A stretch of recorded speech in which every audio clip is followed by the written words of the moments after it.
महर्षि दयानंद सरस्वती जी ने सत्यार्थ प्रकाश की रचना की है और इस सत्यार्थ प्रकाश के 7वें समोल्लास का हम सभी स्वाध्याय कर रहे हैं। 7वें समोल्लास में उपासना प्रकरण चल रहा है और महर्षि लिखते हैं कि यम और नियम की बात तो हम यहाँ लिख रहे हैं और अधिक जानना हो इसके आगे तो आप ऋग्वेदादि भाष्य भूमिका या महर्षि पतंजलि जी के द्वारा रचित योग दर्शन से इसको समझें। पिछले दिनों हम सब ने पढ़ा था कि योग के अनुष्ठान से विवेक ख्याति की प्राप्ति होती है।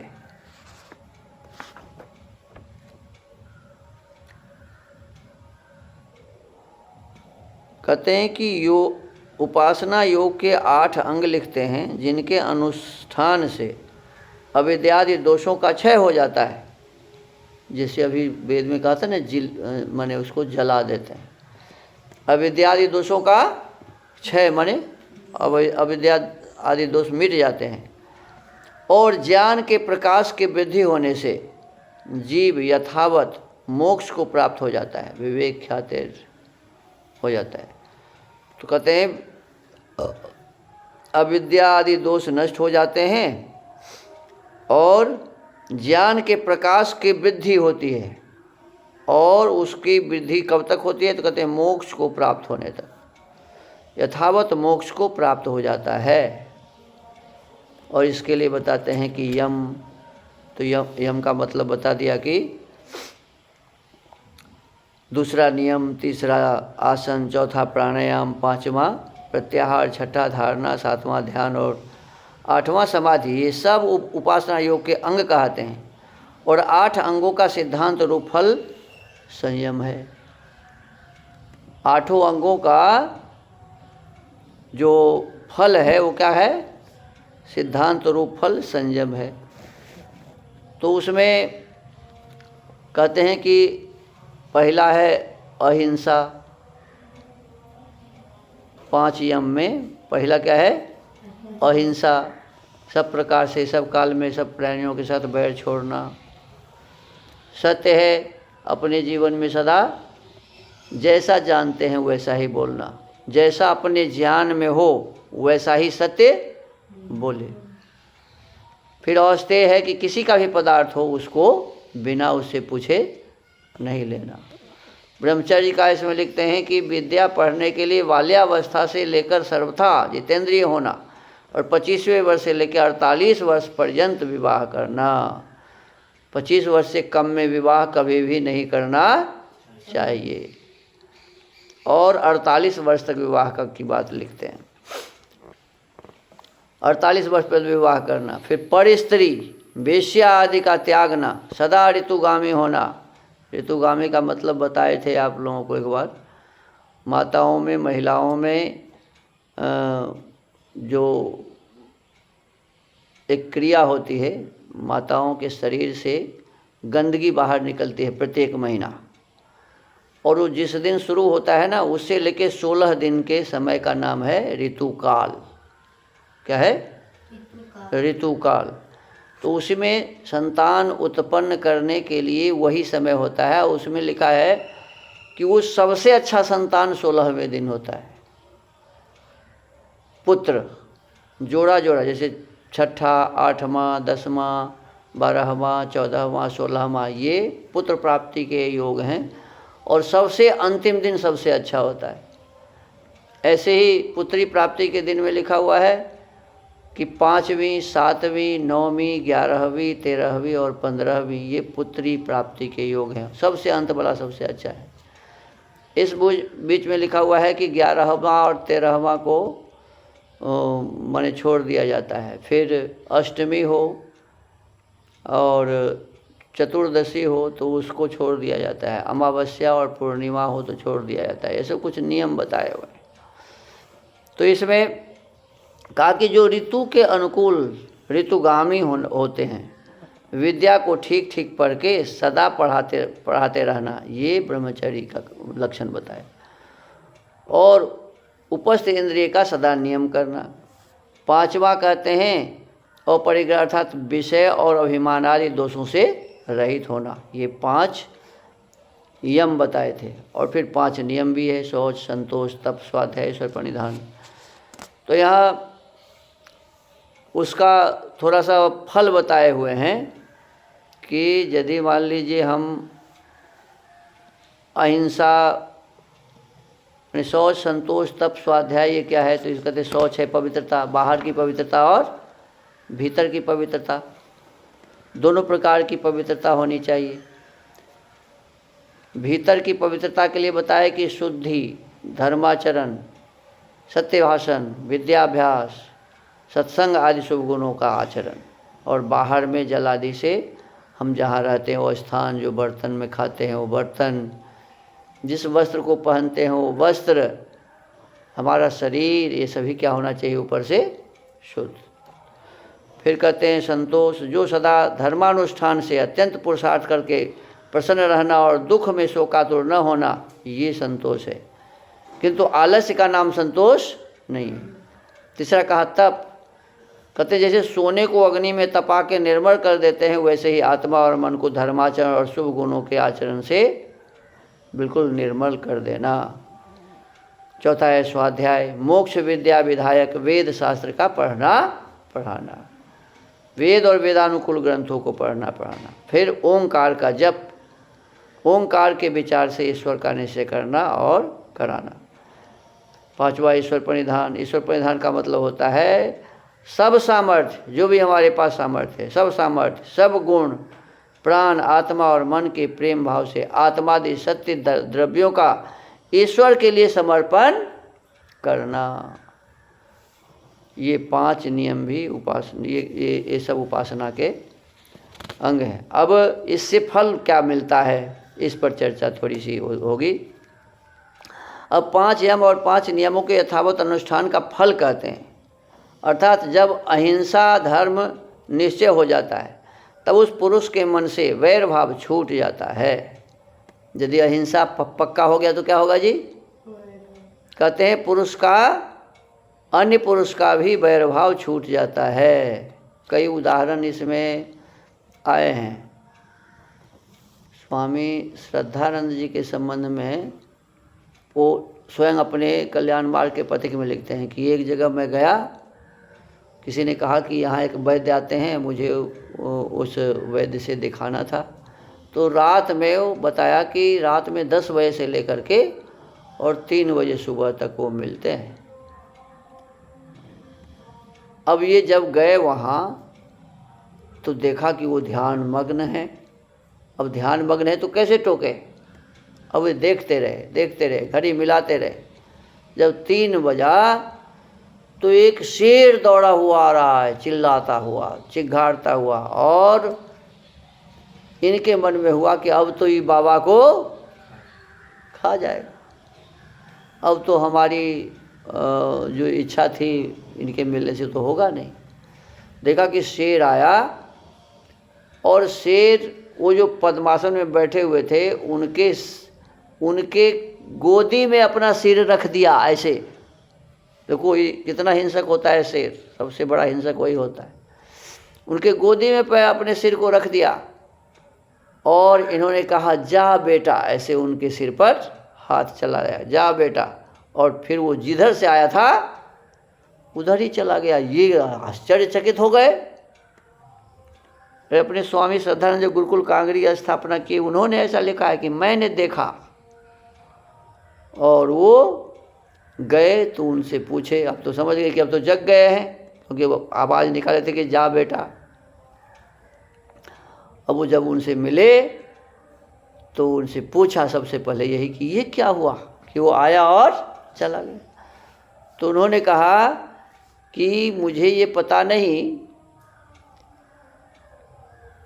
कि यह कैसे मेरे पास आना शुरू किया, इसको पता कैसे हुआ कि हम यहाँ साधना करते हैं। एक दिन ऐसा हुआ कि मैं कहीं जा रहा था तो देखा कि एक गड्ढे में ये चिघाड़ रहा था और उठ भी नहीं सकता था। तो इसके चिघाड़ने का आवाज़ जब मैंने सुना तो मैं समझ गया कि कोई इसे गोली आदि मारा हुआ है। तो बिना किसी डर के कुछ वो वहाँ से औषधि आदि लिए, वन में ऐसे औषधि होते हैं जो तुरंत घाव को ठीक कर देता है। औषधि लिए और उस औषधि को लेकर के और पहुँच गए उसके पास। उसके जो घाव लगे थे पैर में उसको साफ़ सुथरा किया, वो दवा डाल दिया। दवा डालते ही कुछ देर के बाद वो उठ के भाग गया वहाँ से। और फिर कैसे पता चला, कहते कि मैं यहाँ सब दिन आता हूँ और ये उस दिन के बाद लगातार नित्य प्रति यहाँ आता है और मेरे चरण में सिर झुका के और फिर चला जाता है। देखो ये है अहिंसा का फल। क्या है? कहते हैं कि जो व्यक्ति अहिंसक होते हैं, अहिंसा धर्म जिसका निश्चय हो जाता है, तब उस पुरुष के मन से वैर भाव छूट जाता है। उसके मन से तो छूट ही जाता है, किंतु उसके सामने व उसके संग से अन्य पुरुष का भी वैर भाव छूट जाता है। लेकिन जो छोड़ना चाहेगा उसी का छूटेगा ना, जो छोड़ना ही ना चाहे। देखो अन्य जीव जंतुओं में भी समझदार होते हैं, कई पशु समझदार होते हैं, उसके कुछ कर्म अच्छे होते हैं तो, लेकिन बहुत सारे ऐसे होते हैं कि कोई पाकिस्तान वाले को तुम कैसे छुड़ाओगे उसका हिंसा, वो तो हम पर आक्रमण करता ही रहता है। हम लोग चाहते हैं कि न करे तब भी करता है। तो कुछ ऐसे लोग होते हैं, लेकिन अन्य पशुओं में भी, अन्य मनुष्यों में भी, हमारे इस मनुष्य जाति में भी बहुत सारे लोग होते हैं। यदि कोई आदमी को देखता है कि भाई इसका आचार विचार बहुत अच्छा है या किसी का कुछ बिगाड़ता नहीं, तो वह भी उसका कुछ नहीं बिगाड़ता है। यही है, संग से ये दुष्ट जो विचार है वो छूट जाते हैं, वैर भाव छूट जाता है। और दूसरा सत्य, सत्य के बोलने से क्या होता है, तो कहते हैं तथा सत्याचरण का ठीक ठीक फल यह है कि जब मनुष्य निश्चय करके केवल सत्य ही मानता, बोलता और करता है, तब वह जो जो योग्य काम करता और करना चाहता है वे सब सफल हो जाते हैं। देखो क्या कहा, जो सत्य बोलता है वह जो करना चाहता है सब सफल हो जाता है। प्रभु की ऐसी व्यवस्था है। इस संबंध में मैं अपने संबंध में बताऊं कि मेरे पास तो कुछ भी नहीं था, मेरे पास कुछ भी नहीं था, कोई परिचय भी नहीं था, और देखो प्रभु की कैसी कृपा हुई।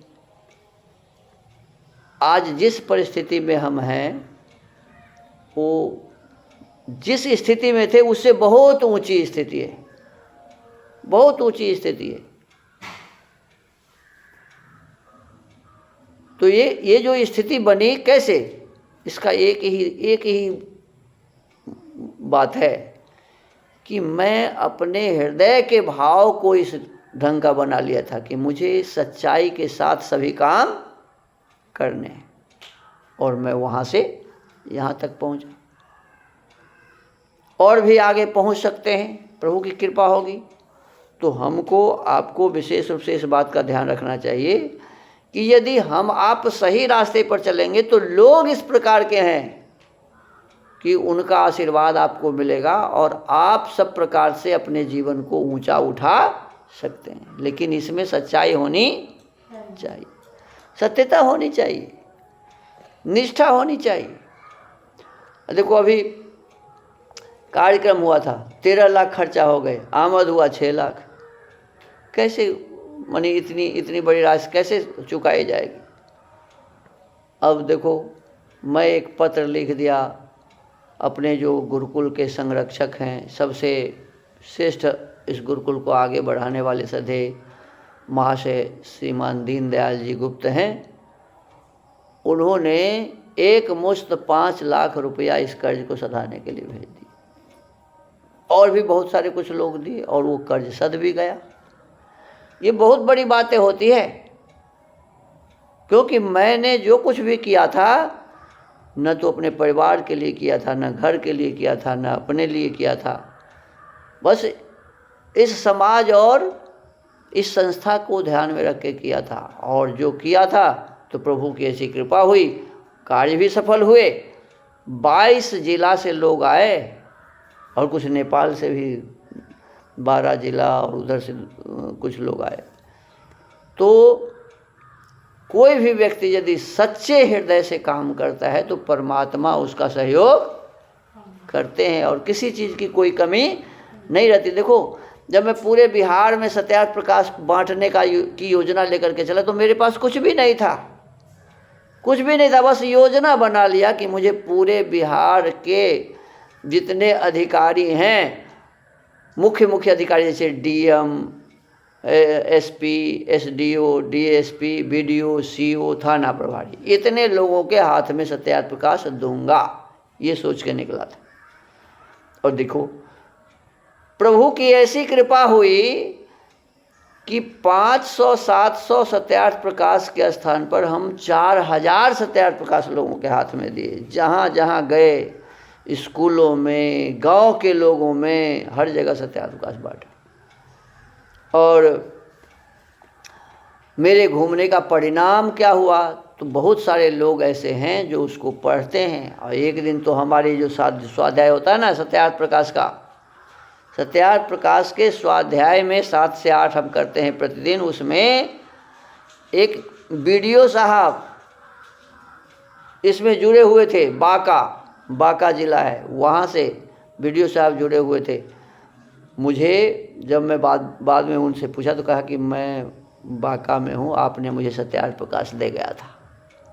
अब देखो कितने हृदय पवित्र हैं। और वो तो एक सामने आए तो पता चला, ऐसे बहुत सारे लोग हैं जिन्हें मैंने दिया और वो ज़रूर पढ़ते होंगे। सारे लोगों ने आश्वासन दिया कि मैं पढ़ूंगा। तो अच्छा काम करने वालों का भगवान भी सहायता करते हैं। हृदय से जो काम किया जाता है उसमें परमात्मा की बहुत बड़ी कृपा होती है। लोगों के हृदय में ऐसा भाव बनता है कि लोग ऐसे सहयोग करते हैं।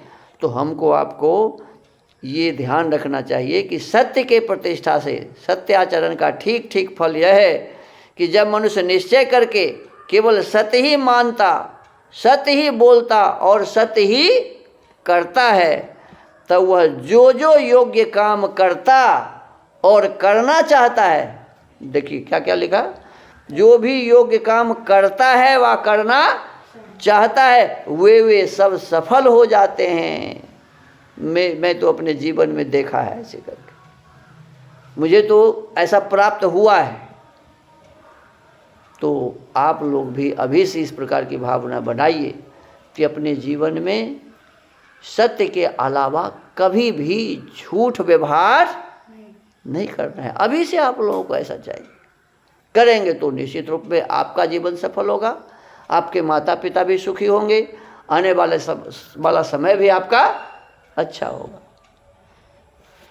फिर कहते हैं चोरी त्याग का क्या फल है। कहते हैं चोरी त्याग करने से यह बात होती है कि जब मनुष्य अपने शुद्ध मन से चोरी के छोड़ देने की प्रतिज्ञा कर लेता है, माने निश्चय कर लेता है कभी चोरी नहीं करूँगा, तब उसको सब उत्तम पदार्थ यथा योग्य प्राप्त होने लगते हैं। देखो कितनी बड़ी बात है।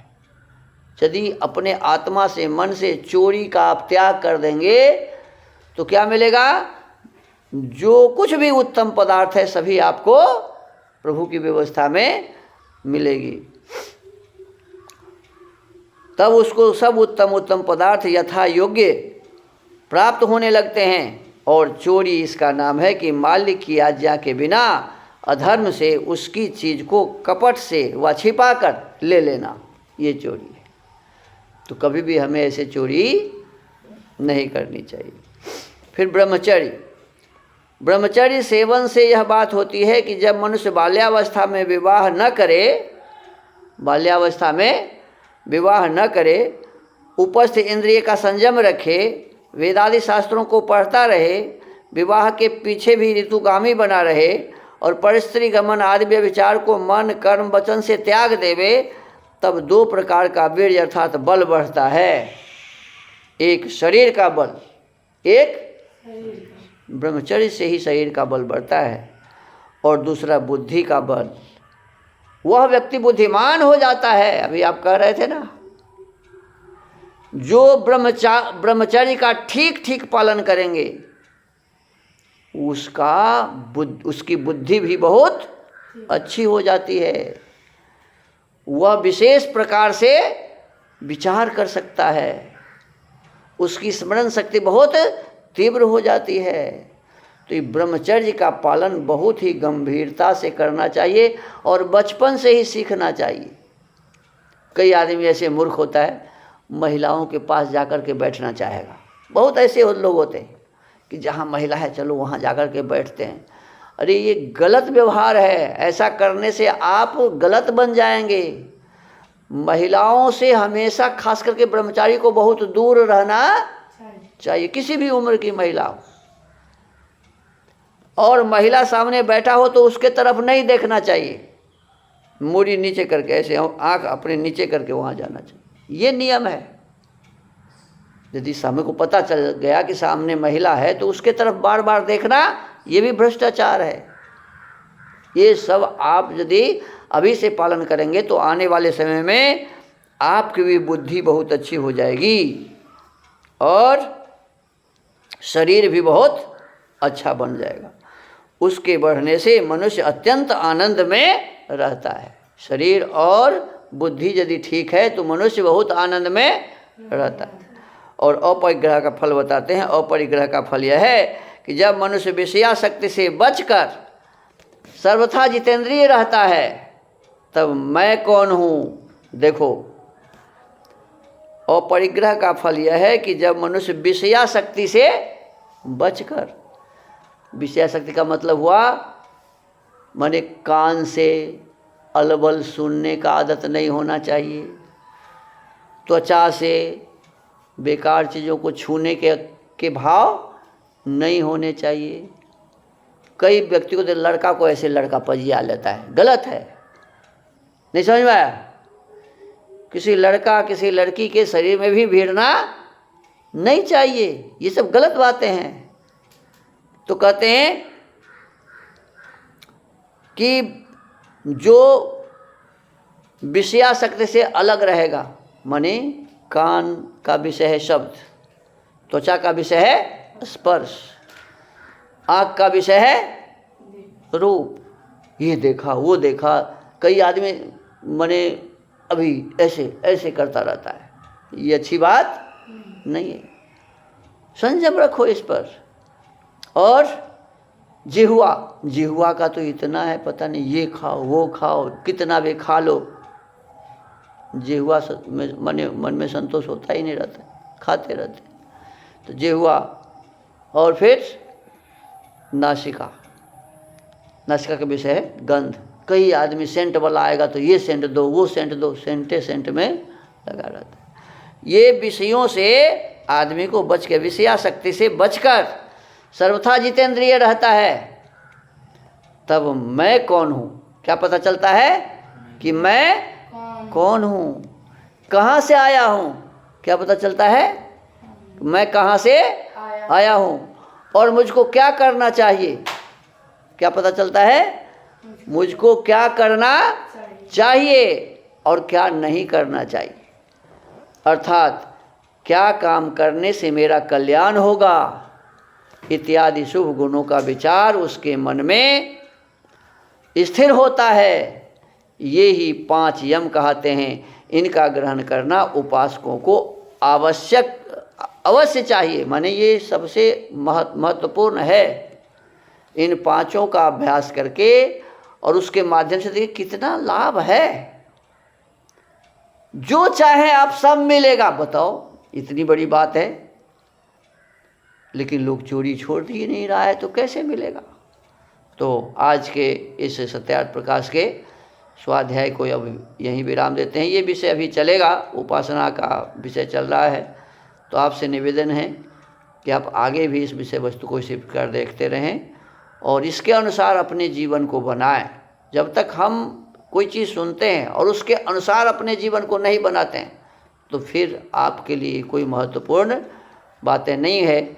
तो आशा है कि आप इसको अपने जीवन में धारण करेंगे। ओम।